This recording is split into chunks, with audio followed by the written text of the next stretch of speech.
Ghosts and phantoms, zombies and vampires, haunted houses and dark, sinister forests. We all love a good spooky story, especially in October, right before the Halloween. But what if something strange, unexplained, and slightly disturbing happened to you in real life?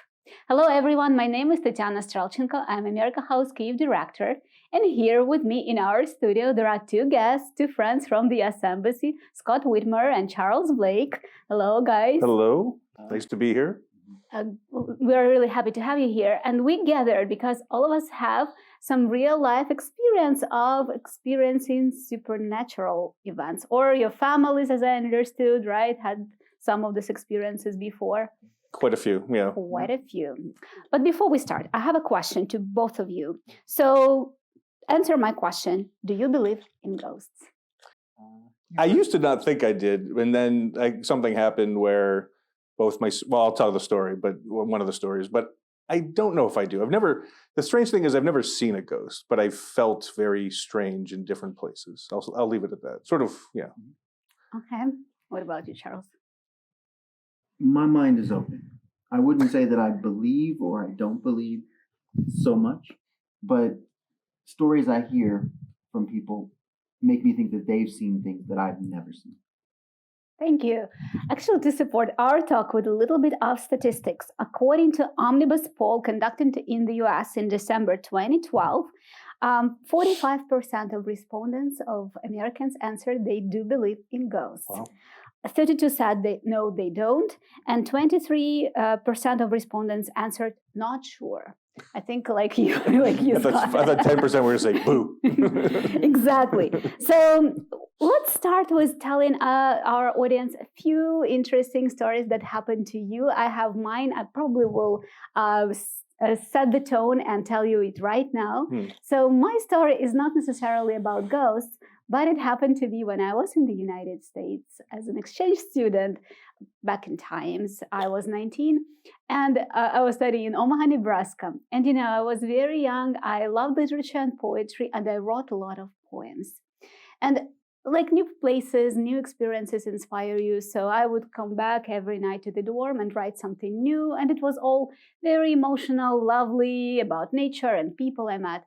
And all of a sudden I write this kind of darker poem, which I call the Sinister Harley Quinn. And by Harley Quinn, I don't mean the Marvel series Harley Quinn. I mean the original character from Italian Commedia dell'arte, this character in like a very red and white costume with mischievous smile. So I described this character in my poem, and I had this vision of a red room, crimson red color room filled with paintings in it.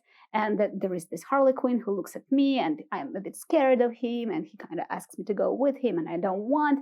And there is a clock on the wall, and at the end of this poem, I managed to escape from this room and from that evil character.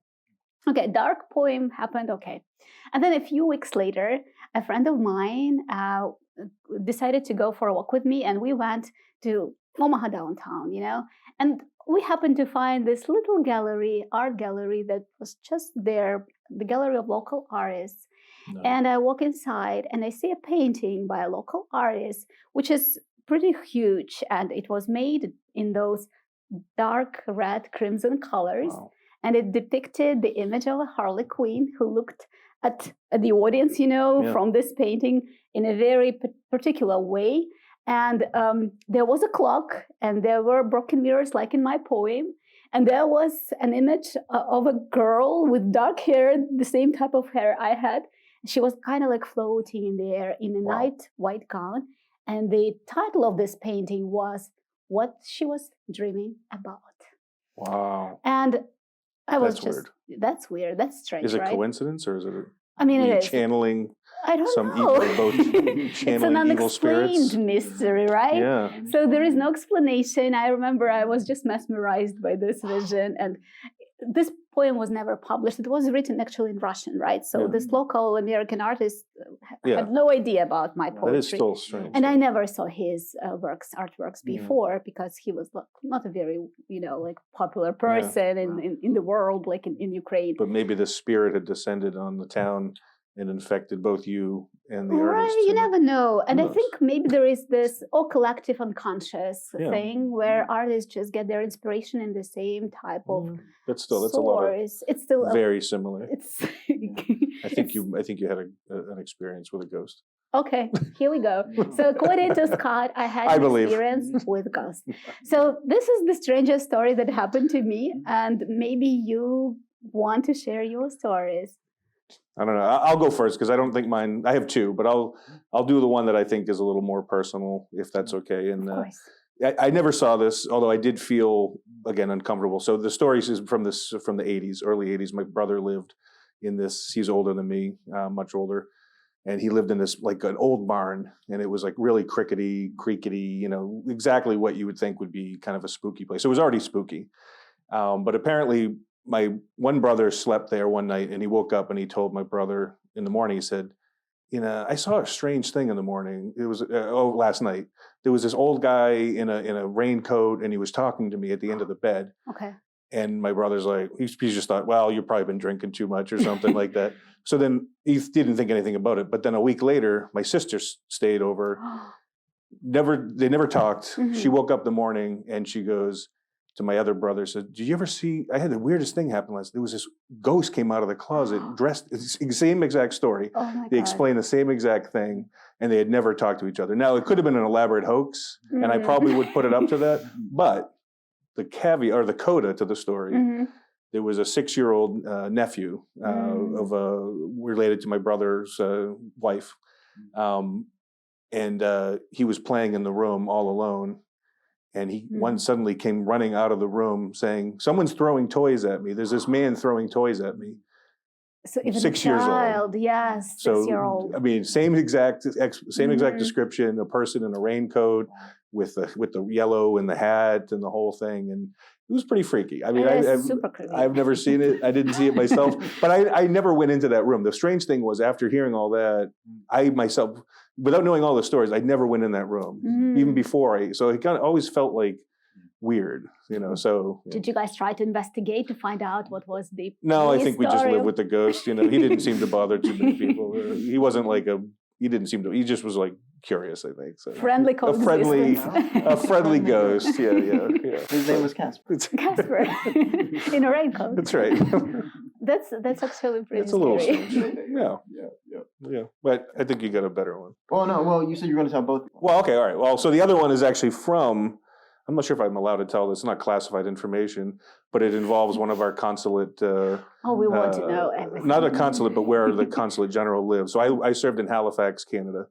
And before I went, it's a consulate, so I had to go to the embassy in Ottawa and do all these, in briefings. And somebody who had stayed there, he was like, he looked like a jokester, and he was kind of fun-loving. So he's like, "Oh, you're going to the haunted place?" And I'm like, "What do you mean?" And I'm like, "Oh yeah." He goes, "The house, it's haunted."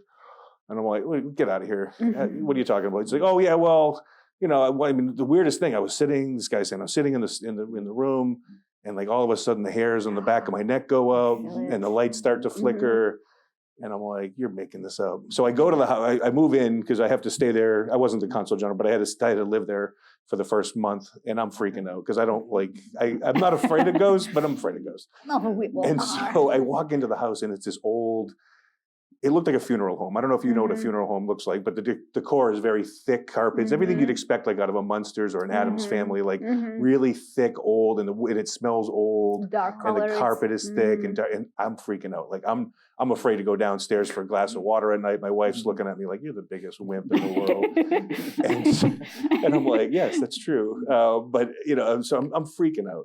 And then to make matters worse, I turn off all the lights for the night. And I go into that room that guy was talking about, and I swear no one had been there. My kids were little. There's no way they would have turned the lights, and no way my wife would have. But the fan is going in that room, and nobody turned it on. And I know everything was off. So later, come to find out, I go in, and I'm afraid to ask anybody at the embassy, at the consulate, because I don't want to look like a scaredy cat. But I finally get close enough to one of the people there that's been there for 30 years. And I'm like, what's the story behind this? She's like, oh, yeah. The people that would clean the house, they would they would vacuum the carpets, and it was these thick carpets, and they'd walk out of the room in a way to carpet everything. And they went back later to look in the room. 2 minutes later, and there was footsteps all the way through the room. Oh my God. And then later, and then this is the information that they didn't tell me for a year. Said, oh yeah, and by the way, the guy that built the house, he actually hung himself in the basement for real. No. I'm like, okay, that's kind of key information. No. You probably should have told me that the guy that built this place hung himself in the. And I was always walking around the house like on edge, like looking around every corner, like where's the ghost? Where's the ghost? I never saw anything, but I was happy to move out and get to a place that didn't have ghosts. Wow. Did you have nightmares and like some? No, no. I mean, this is kind of embarrassing. I'm not afraid of ghosts, really. I'm not. But I just, I figure if I apply the kids' logic to ghosts. If you stay in your bed and you put the covers over you, then there's no ghost that can hurt you. So that's what I did, and I'm proud to say that nobody hurt me. Maybe our audience will use this strategy as well. Yes, it's tried and tested. Thank you so much, Scott. Those are fascinating stories. Yeah, I want to hear. I'm interested in hearing Charles's. Tell us your story, Charles. Well, I'll tell you my personal story first. Not exactly a ghost story, but still eerie. So I was in elementary school, and I'm originally from Washington, D.C. I have a younger sister, and it was one morning, and I was in my room, which was upstairs. It was a house with 2 floors, and I knew I was late to go to school. So I tried to sort of tiptoe past my parents' room, which was on the way downstairs to get outside of the house. And as I walked by their room, I heard a voice inside. It was my dad's voice. And it said, "What are you doing? You know that we're late. We have to go to school now." So I smiled to myself because he wasn't talking to me. He was talking to my sister, which meant she was getting in trouble, not me, which was fine. And so then I started to tiptoe down the stairs. And as I got to the bottom of the stairs, I froze because my dad came out of the kitchen. And I thought to myself, it's not possible for him to have been in that room upstairs when I heard him and for him to have been in the kitchen at the same time. And so he stops and he looks at me and he says, "What are you doing? You're going to be late for school. Get your things." He said the exact same words that I'd heard him say upstairs. And so at the time, as a kid, I was just kind of like, okay. I didn't say anything because I didn't know what to say, but it stuck with me. Yeah. There have been other things, but I remember that sticks with me. And so now I'll tell you a story from my mom. And I will start by saying that my mom, she believes that the women on her father's side of the family often have these kinds of experiences, like all the time, in terms of interaction with the dead and stuff like that. So I think this was around the time that I was in college. And so I wasn't actually at home, but my mom, she had this dream. And in the dream, I think she was on a beach or somewhere. And she saw both of her parents who were dead. And they said, "Come with us." And she said, "I'm not going with you," because she knew they were dead. And she was like, "No, I don't want to go with you. I don't want to go with you." So she started to run away from them. And as she ran away from them, there was another woman who she recognized, but the woman wasn't facing her. And she was turned the other way and she was crying. And my mom didn't want to look at the woman. So she kept running. And then she woke up. And she told my dad. And my dad was like, "Oh, I don't want to hear that. I don't want to hear anything about that." But so in her mind, she was like, I'm going to die soon. So I have to make sure that I have things prepared in case that happens. Maybe a week later, she had another dream. And this time she was wading in a body of water. And all around her were dead people. And she was like, I don't want to be with these dead people. Like I got to get out of here. And so she starts to run again to try to get away from all of the dead people around her. And I guess she's running, she wakes up and she tells my dad. Then my dad is like, all right, we have to get your mind off of this. Mm-hmm. Right? We have to. Mm-hmm. And he's like, so why don't you like read the newspaper? She opens the newspaper. Mm-hmm. And on the page that she opens to, so there were embassy bombings in Kenya, or an embassy bombing in the 90s. It was during that time. A friend of ours had been serving there and was killed in that bombing. And her name was on the page when she opened the page of the newspaper. And she was like, ooh. And then I think they had been coming to visit me at college. And so when they got home, my mom had a voicemail from that friend who had just been in Washington and was like, oh, I'm calling you because I'm in town before I go back to East Africa. And I just want to see you because I never want to miss you when I'm around. Wow. And she was like, oh, that was where all the dreams were coming from. Wow. Goodness. Yeah. Wow. That is powerful. Yeah. It's very powerful. I have a few questions. Well, this was really, really powerful. Thank you for sharing, Charles. Those are probably a little bit funny, yet interesting and related to our spooky conversation. So, and I think I already know the answer to one of them from Scott, but I still will ask this question. Would you spend a full night inside of a haunted house if someone paid you? So, Scott, would you return to that house? Sure. I mean, for any price, I'll do pretty much anything. So you name the price, and I did it for free, so I can do it. I'll do it for money. Yeah. Well, you didn't know first, that it was haunted. Yeah. Yes. Depending on the house. I mean, if there's blood coming out of the walls, or I got to see the VRBO review. Like, is there blood coming out of the walls? How much blood? Is it a lot of blood? Those are details that I need to know. I need to know the parameters. So You're very details oriented. and I need to know the price. And the price. I'm a bottom line guy. Any money I can be bought for. Not for my work as a public servant for the U.S. government. Okay. Thank you. What about you, Charles? Yeah, it would depend on if it was how much money it was and who was with me. Mm-hmm. I wouldn't do it by myself. Okay. For any amount of money. Like if someone was willing to pay me $1 million to do it by myself, then it was probably worth $1 million for them to pay me. And I wouldn't want $1 million scary experience. But if it was like 5 people with me and we were hanging out in the same room and no one left anyone's side, like you had an escort to the bathroom. So they can die first instead of you. Is that what you're saying, Charles? What you do? Sacrificial? Just get rid of them? Safety in numbers. Say, hey, Scott, go check out that noise down the hall. See what's going on there. I see how that works. Okay, thank you for this answer. I have another question, which I think we're moving to next level. Would you buy a doll that you knew was haunted? Well, I wouldn't buy a doll that's not haunted, so I'm not going to buy a doll that's haunted. I mean, what kind of a question is that? No. I mean, honestly, dolls freak me out. Yeah. I mean, that whole I just watched that Squid Game, and it's not really a doll, but like the woman that turns her head. I mean, that's like the freakiest part of it. She's just like killer laser shooting. Spoiler alert! But this doll that turns her head and just shoots at people. No. You always have the doll with like the one lazy eye, and it's like this. And it's like that's just scary by itself, haunted or not. They're all haunted as far as I'm concerned. I remember my sister had a doll like that. Oh, which was haunted? No, just like the lazy eye. Okay. But it freaked my dad out so much. Like if he went into a room where it was in it, he would be like, "Get your doll!"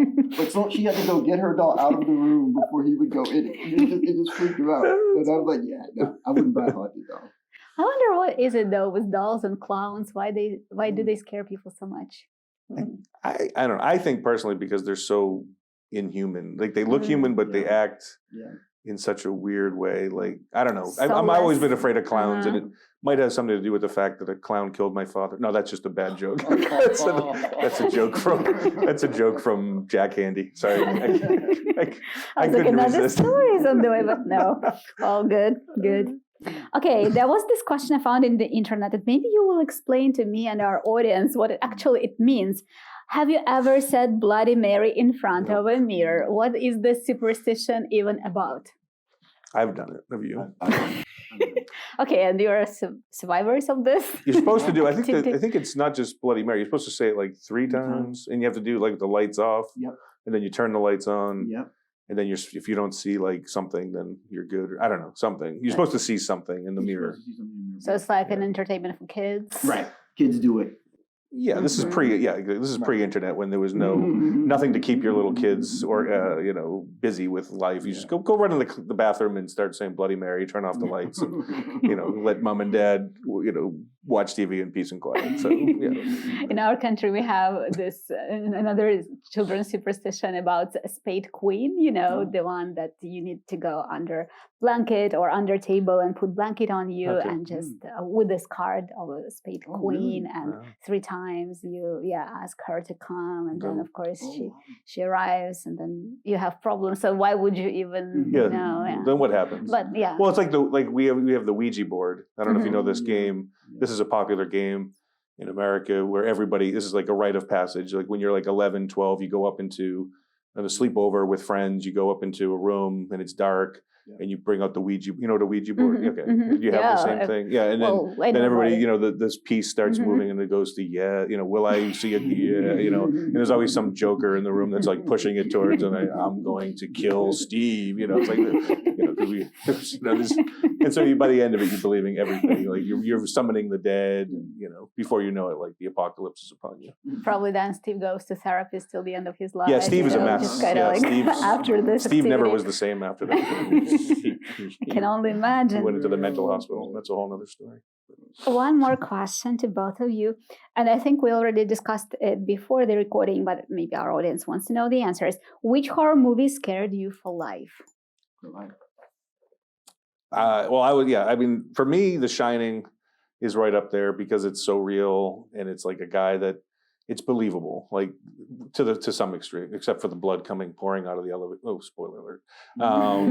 But it's believable. A guy snaps and loses it and starts to like go after his whole family. I'm not saying that's how I feel. That sounds weird. But that Amityville Horror is another one that kind of freaked me out. I remember I had friends. My father had friends that lived in Amityville on Long Island. And every house I saw that looked like the house, because for me, it was very vivid. The movie came out when I was young. I was flipping out. I'm like, I do not want to go there. I do not want to see ghosts. I don't want to see any blood coming out of a wall. I'm good. I don't want to go there. So that I was like on edge the whole time. So Amityville Horror for me and The Shining. Yeah. I am. So we did talk about it earlier, but I actually think I would change my answer. Okay. Because the movies, I've watched horror movies since I was a kid. But the movies that scared me most, one was not even a horror movie. It was a Disney movie called Starman. And then there was The Fly, the first movie, The Fly. And I realized, like as I got older, what scared me about both of those movies were that the main characters were isolated from everyone else. Like it was the idea that something could happen to you whereby no one else could understand you, and you would be alone, potentially, and until you die. But the Freddy and the Jasons and all the other, they never really scared me because I think that they were kind of silly. But I think that those were probably the two that stuck with me the most, at least in terms of figuring out what actually scares me. Yeah. Wow. It's deep. Deep and it's like a therapy session. We're learning a lot about you, Charles. You won't be alone. I got your back. Thank you. Okay, and returning to horror movies, which horror movie murder did you find the most disturbing? Murder. If you remember any murder. Murder. Well, the obvious one is Psycho. I mean, that's the classic. Yeah. That's the kind of the quintessential murder with the blood and the scream and all that. I'm trying to think another murder. With Psycho, I think it's also the music itself, Oh, sure. So disturbing. And it was like it's become, revolutionary maybe for the time when it was actually created. So, it's become kind of ubiquitous or the standard sound for anything freaky and crazy. Like, grandfather of all horror movies. I'm trying to think of another murder. Carrie. You ever watch Carrie? That's a good one. Oh yes, I know. That's That's a Oh, Brian De Palma movie. Yes. Very strange. And super I don't know if it spooky. was, can I do spoiler? I mean, if you haven't watched it, the movie's been out for 50 years. You're right. Go ahead and watch Spoiler it. alert. Yeah, I think you had 50 years to watch the movie. Go ahead. But they kill the mother. She kills the mother. She's like, she has telekinetic power. So she's like, knife. And she puts her mother, and who's this really religious person, she crucifies her basically with knives. And then at the end, can I give it away? Tell us. So she goes to visit her mother at the grave, and then I still get chills. And she's looking at the grave, and it's like very like bleak and all that. And then she all of a sudden, a hand sticks up out of the grave. Like, freaky, very freaky, very Brian De Palma too. Very good director. Anyway, that murder, yeah, that's a good one. It has John Travolta in it too. Yeah. So, like young John Travolta. Oh yeah. Highly recommend it. I know we're not talking about movies. Well, actually, no, anyway, movies, right? Those are great. And what about you, Charles? What murder, horror so I was movie, gonna say, murder? There's actually a more recent movie called, I think it's called Cabin by the Lake. Hmm? Um, I think I saw and it. it's I think it's interesting because basically they kill everyone in pretty much every single way that someone has been killed in a different horror movie before, like death by werewolf, death, there's all sorts of things. And so I thought it was pretty cool because they do a pretty good job of tying everything together. So if we're making recommendations and pretty iconic deaths, I would say Cabin by the Lake or Cabin by the Woods. Okay. Yeah, there you go. Thank I think you. Chris Hemsworth is in it. Oh, So, Does he good. die? yes, almost everyone Gonna does. break a lot of women. This is break a one lot of of women's those hearts out stories. there. Everybody dies. But we don't, guys. We are still here. Thank you so much. It was an exceptional honor and privilege and a lot of fun to talk to you about those interesting experiences you guys had in your life or your families did. Thank you. And I'm wishing our audience a spooky and creepy Halloween.